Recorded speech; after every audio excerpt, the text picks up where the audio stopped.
Bismillahirrahmanirrahim. The topic of this video is Turkmenistan, Islamic history and culture viewed through its national museums and monuments. The Quran says, "Do they not travel the land and see what was the end of those before them? Have they never journeyed through the land so that they may have heads to reason with or ears to hear with?" 20 years ago, I first visited Turkmenistan as a member of a small delegation representing UNESCO's Tashkent office. As a historian of Islam in Central Asia, I was, of course, aware of the details of the country's rich past and living culture, but I was surprised to be shown the magnificent, newly opened National Museum of the History of Turkmenistan. Situated against the backdrop of the Kopet Dag Mountains, it was by far the most advanced in Central Asia in terms of both investment of state resources and facilities for the display and preservation of its collections to international standards. At a time when all the newly independent states of the region were funding new or upgrading central museums as proud architectural symbols of national cultural identity and venues for presenting newly awakened national cultural ideologies, the Republic of Turkmenistan clearly stood out as a leader. As guests of the President, we were also honoured by the opportunity to inspect the Turkmenistan National Institute of Manuscripts. This also functions to the best standards in the study, publication and care of its important collection of more than 10,000 works dating from the 12th to the 19th century relating to Turkmenistan. Another major collection of Islamic manuscripts and related books, some 50,000, is housed in the National Library of Turkmenistan. The modern nation of Turkmenistan shares borders with Iran, Afghanistan, Uzbekistan and Kazakhstan, and occupies the southeast corner region of the Caspian Sea. A narrow range of mountains, the Kopet Dag, separates it from Iran to the south. Their northern slopes are fertile and have long supported settled cultures, but soon merge into the Great Karakum Desert, which dominates the central geography of the country. This is the traditional homeland of nomadic and semi-nomadic Turkmen tribes. To the north and east of the desert, the territory of Turkmenistan fringes the Great Amudarya river system. These regions were occupied from ancient times by urban agricultural societies. In the east of the Karakum is the great oasis of Merv, fed by the river Murgab, which flows from the highlands of Afghanistan. Islam was adopted early as the dominant religion in this part of Middle Asia. In 1995, following independence, Turkmenistan declared itself a permanently neutral state with the unanimous approval of the United Nations General Assembly.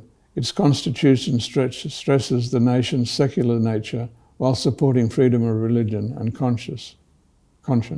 Approximately 93% of its population is Muslim and Sunni, mainly of the Hanafi madhab, like their Turkic-speaking brethren to the north. Small pockets of Shia Muslims live along the southern border with Iran. Most Turkmen readily identify themselves as Muslim and acknowledge Islam as an important part of the cultural heritage. Sufi scholars apparently played a major role in the early dissemination of Islam among both its urban and tribal peoples. Variants of Islam continue to be a major aspect of popular religious practice throughout the country. In Turkmenistan, all aspects of religious affairs are firmly state-controlled, and the official discourse on the specific contribution of the Islamic faith to Turkmenistan's history and culture is constrained. Nevertheless, Islam continues to express itself silently, though eloquently, through the creations of past believers displayed in its national museum, collections, libraries, and archives, as well as in the surviving Islamic manuscripts and its living folk traditions. The first museum collection in Turkmenistan was established in 1897, followed by a museum of the Caspian Sea in 1898. Both were devoted to the region's history, ethnography, natural history, and fine arts. Since then, a succession of national and local museums has been devoted to these subjects, central to an understanding of the nation's heritage. The National Museum of History now called the State Museum of the State Cultural Centre, which was opened in 1998, has since become the centrepiece of a grand united architectural complex of museums. Virtual visits to the exhibits are now available via the internet. It is flanked on either side by the Museum of the First President of Turkmenistan, which was opened in 2007, and the Museum of Ethnography and Local Law, which was opened in 2009. New provincial museums devoted to history and local culture have also been opened in Merv or Mari in 2010 and in Tashaus, Tashmenabat and Balkanabat in 2011. Also impressive is the new National Carpet Museum in Ashgabat, where the Turkmenistan's world-renowned achievements in the diverse textile traditions of Turkmenistan are studied and displayed. However, the richness of Turkmenistan's Islamic past is perhaps best comprehended through its surviving Islamic monuments. The country has two major Islamic assemblages of Islamic monuments at Konya Urgenç and Merv, as well as individual buildings and complexes along the international trade routes which crossed Middle Asia in the past. The remains of Konya Urgenç, the ancient capital of Khorasan, is in the north on the former left bank of the Amudarya River. The long abandoned site contains a series of splendid Islamic monuments, mainly from the 11th to the 16th centuries. The largest surviving structure is the mausoleum of Turabek Khanum, the daughter of Uzbek Khan, who converted the area to Islam. The minaret of Kutluk Timur, Uzbek Khan's closest advisor, at 62 meters, is the tallest in Central Asia and is the site's most prominent structure, dating to the 14th century. The fertile oasis of Merv in the southeast of the country supported one of the most prominent urban centres and emporia in Middle Asia, particularly under the Seljuks, as attested by a range of surviving monuments, including the magnificent mausoleum of Sultan Sanjak, 1118 to 1157. Merv was a major centre of learning, producing a number of famous Muslim scholars and scientists, including the 9th century Ahmad ibn Abdullah al-Mawazi, al-Sagani, Abdurrahman al-Khazini, flourished between 1115 and 1130, and Ibn Ahmad al-Kharagi, died 1138 or 1139. The famous geographer Yaqut al-Hamawi, who died in 1229, spent 2 years, 1216 to 1218, studying there in its 10 rich libraries, of which 2 were in its Friday mosque, together holding some 12,000 volumes. Merv was also the location of the famous madrasa libraries of Sharaf al-Mulk and of the great Seljuk vizier Nizam al-Mulk. Both Konya Urgenç and Merv are UNESCO World Heritage Sites.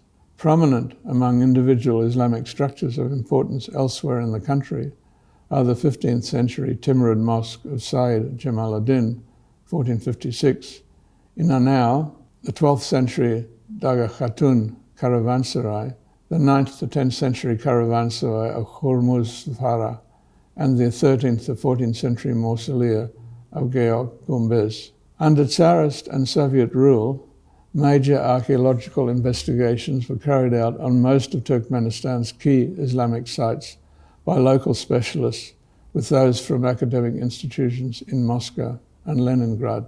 Particularly notable from 1946 onwards has been the work of the Southern Turkmenistan Archaeological Multidisciplinary Expedition, UTAKE. Collaboration with Islamic archaeologists continues today, as it does with colleagues from other countries, notably from Britain, Italy, and Japan. Since 2001, Turkmenistan has received considerable support from the United States of America, specifically for the conservation of many of the country's key Islamic monuments, as well as the historic collections of its National Library.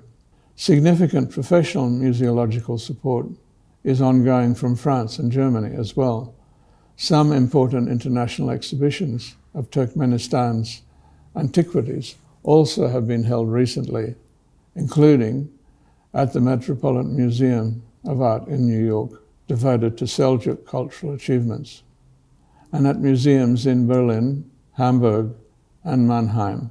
A number of influential Muslim scholars, including al-Ghazali and al-Ghazwini, emphasized the virtues of viewing those elements of the natural or man-made world, which included wonder, ibra, as a way of becoming closer to God. Thus, the 13th century Abu Jafar al-Idrisi considered it incumbent on all Muslims to visit mirabilia of the earth, be they wondrous natural phenomena or human masterpieces of art and architecture. He and others perceived the marvelous objects manufactured by human craftsmen as themselves reminders of God, and gazing at them as a pious act. Al-Idrisi also urged believers to visualize those powerful and wealthy rulers of deep long gone who had commissioned the building of awesome monuments as a symbol of their might, yet their hubris was punished by their demise. Only stones are left as witnesses to their vanished former glory. Considered from these perspectives, the rich heritage of Islam, manufactured in the creation of the Muslim peoples of Turkmenistan, preserved in its museums, libraries, and monuments, are in themselves perpetual conveyors of the presence and power of Almighty Allah.